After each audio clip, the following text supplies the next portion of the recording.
Opposite action of fear. So is my fear effective? Again, I've told you that I have phone anxiety. I don't know why, but it feels the same. So I don't like talking on the phone. I'll email, I'll talk to people in person, but for some reason, okay, is it effective? Generally, almost never is my phone anxiety effective.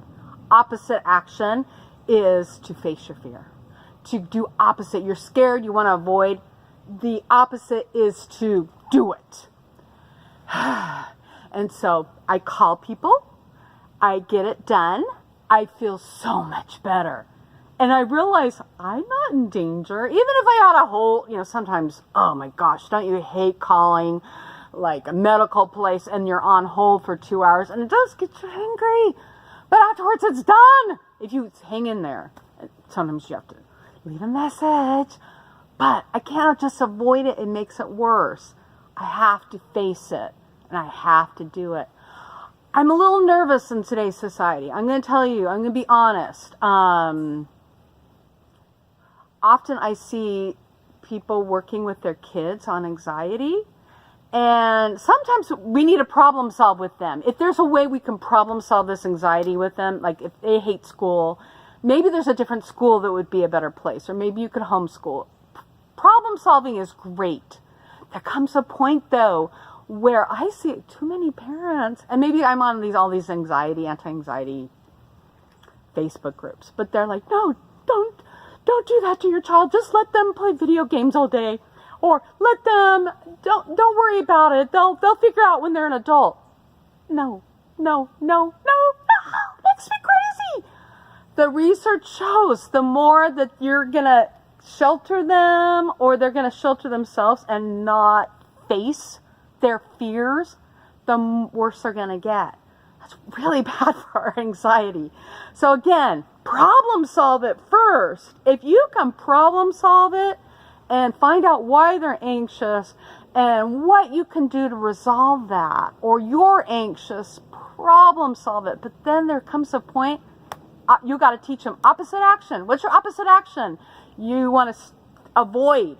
No, you've got to face it. Unless there's a real reason why you should avoid. Again, is it effective? If it's not effective, you got to go to school, you got to go do this, You have to face your fears. Same, again, with us adults, face the fear.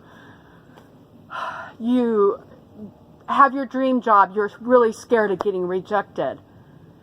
So you don't ever go for it. Is that effective? No. Maybe they're going to say no, but crap. If you don't ask, they're going to say the answer is no unless you ask. So it's not effective. Go through the scene. What's the opposite action? Do it. Go for it.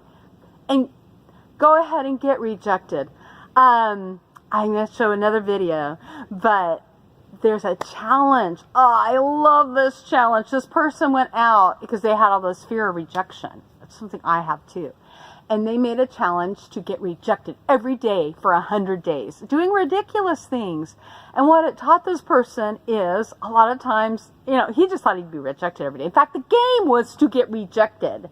And that was kind of fun. And so if somebody, you ask, and he would ask weird things like, can I have a hamburger refill? No.